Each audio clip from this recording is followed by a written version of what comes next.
The rich don't dress like you think they do. They are not buying Gucci belts, St. Laurent bags, or Versace robes. The middle class is. Hey, look at these 3 bags. 2 are from Walmart and 1's from Louis Vuitton. Can you tell which one is the luxury brand? It's easy when the Louis Vuitton logo is plastered all over it, except I lied. One of these bags isn't from Walmart. It is a Birkin, worth more than $30,000. The thing with mainstream luxury brands is that we're trained to believe that branding is everything when most high-end products are only status symbols for those who can't afford them. Real luxury hides in plain sight. If you've seen the show Succession, you will probably see how a character's featureless $625 cashmere hat made conversations regarding stealth wealth popular, even though the famous movie stars are often seen in mainstream designer brands like Gucci and Balenciaga. Many times they are paid to advertise these brands. The population of the rich, not constantly in the spotlight, have a drastically different kind of wardrobe based on minimalism and quality fits. For instance, the plain gray t-shirts that Mark Zuckerberg wears cost $400 each and are custom made by Brunello Cucinelli. To most people, it looks like an $8 Target t-shirt. And when the rich do wear traditional luxury brands like Valentino and Prada, they get access to designs that hide their branding. When most people think of luxury brands, we think of brands with solid advertising and a recognizable logo and design. That includes a Rolex watch, a Lamborghini sports car, and Gucci flip-flops. All of these are identifiable. When billions of advertising dollars have been spent to imprint this brand in your mind, this doesn't mean that we have reached the peak of quality. They are just regarded as a status symbol. Like many animals on this planet, we count status symbols as important because they project value upon us. Male peacocks use their feathers to attract mates. Penguins collect pebbles to prove their worth, and humans, well, we purchase douche luxury. It is the same. Status symbols are only there to prove that their owner is valuable. The reason we don't see men like Jeff Bezos covered in Gucci is because we all know he's rich. There's no point in proving it. If you see your neighbor in a designer outfit, you cannot help but wonder how they can afford it. Most times, though, they can't.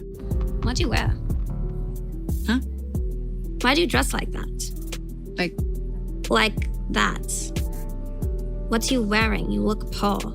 In places where there is income inequality, people with lower income are often under social stress. Their lower position is more obvious and consequential socially. In response, some people get goods that create the impression that they can spare these amounts of money when they can't. Some researchers examined Google search trends across the U.S. and found that states with relatively high income inequality were more likely to search for luxury brands than those in other states. You can map this correlation too, and you can see searches for brands like Ralph Lauren and items like fur vests have the same breakdowns as the map of income inequality. Even though we think that common luxury items are bought by the rich, it is mostly by the middle and lower class consumers that account for almost half of the luxury goods market across the world. People criticize those that overspend, but they don't realize why overspending is done in the first place. For instance, overpriced Air Jordan sneakers are popular among young African American men living in poor neighborhoods. Even though purchasing them costs more financial stress, it is considered a necessity for many of them. People who criticize spending above your means on luxury brands don't recognize the underlying effect that those luxury items have. Their status in society is insecure for many people. Low-income people cannot afford to appear like that. It might also be hard to attract a romantic partner if you look broke. Also, good luck getting a job if you show up at an interview like you've never had a good job before. The biggest proof that many luxury items exist as a necessary status symbol for the middle class is the huge number of counterfeits that exist. From New York's Canal Street to China's AliExpress, you will find millions of logo-riddled items. The quality of these goods is usually subpar, but the demand for them, it keeps growing. The more extreme income inequality becomes, the more pressure people feel to show the world that they're succeeding. When the COVID-19 pandemic shut down almost everything, many middle-class people lost their jobs, and this placed significant financial strain on the whole world. Naturally, you'd think that luxury spending would crash during a time of financial global crisis, but the exact opposite happened. Brands like Moet Hennessy Louis Vuitton, or LMVH abbreviated, is a French conglomerate that owns many brands like Tiffany and Dior. Ironically, LMVH has experienced tremendous growth over the past few years. At one point, its market cap crossed over $500 billion. And Bernard Arnault became the richest person in the world with a net worth of over $220 billion. There's no singular reason for why this happened, but there have been a few findings that suggest some reasons. One, there is continued evidence that income inequality causes the rich to consume more luxury than they can afford, and the poor consume more to give the illusion of success. Governments worldwide gave out stimulus checks during this time, and most used it for luxury items, probably because they did not know what to use it for. There has been talk that this is because we've experienced a cultural shift in the way we view luxury. A study from Bain showed that Gen Z consumers are buying luxury items 3 to 5 years earlier than millennials, at 15 years old rather than 18 to 20. Luxury items are no longer exclusively for the rich. Now it is just a savings goal for Gen Z consumers to purchase these goods. Also, buy now, pay later platforms like Afterpay and luxury resale sites like The Real offer more ways for financially insecure people to participate in the illusion of wealth. People have babies with no money all the time. And if you're so worried about it, why don't you stop buying designer clothes, huh? I buy everything on eBay. It doesn't count when you're wearing Marc Jacobs from Minneapolis.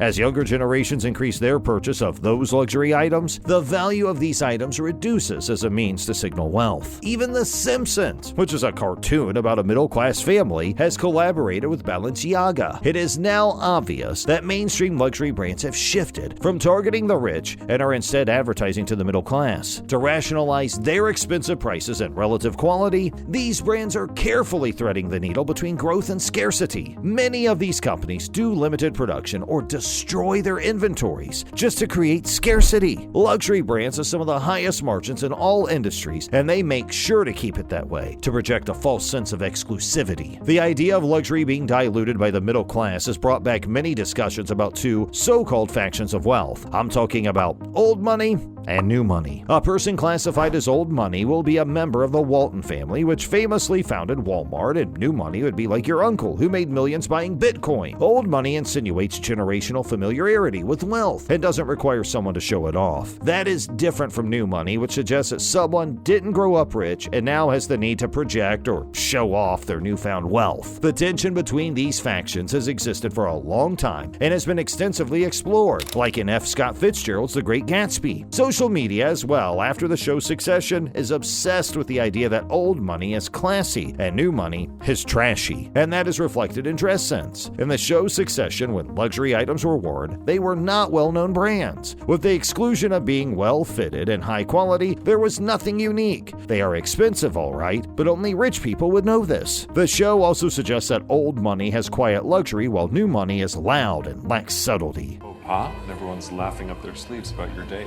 What? Why? Why?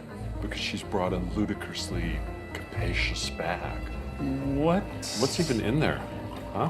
When we think of mainstream luxury brands, one thing that comes to mind is clothing that has its logo plastered all over it. Fashion brands like Ralph Lauren or Gucci, however, also have a sub-brand of style that doesn't have obvious branding. These items are often more expensive and of high quality. It's similar to how streaming and tech subscriptions have evolved. You can either use the cheap version with ads or pay for the premium version and get a high-quality experience. Quite ironically, a new fashion subculture has emerged that tries to emulate old money fashion on a budget. These fashion designs often look like these. Companies like Zara and H&M have capitalized on this trend extensively. This is merely another way of projecting the illusion of high status and wealth. Well, at least it's way cheaper and it's not nearly as obnoxious or loud as branding items. It goes without saying that not everyone who buys these flashy luxury items is actually insecure or a poser. They may just really like the brand itself, and that's fine, no one's judging. Social media and advertising have certainly made it easier for these luxury brands to communicate the unique identities around their products, and there is more than enough variety for everyone to find at least one thing they like. Also, there is nothing truly wrong with anyone who's saving up to buy a luxury item. More people do it as a gift to themselves to celebrate an achievement. The problem surfaces when these items are used as a tool to project status or a false sense of wealth, especially during times of economic crisis and hardship. So while owning a home has become almost almost impossible for the middle class, luxury consumption for this class continues to rise.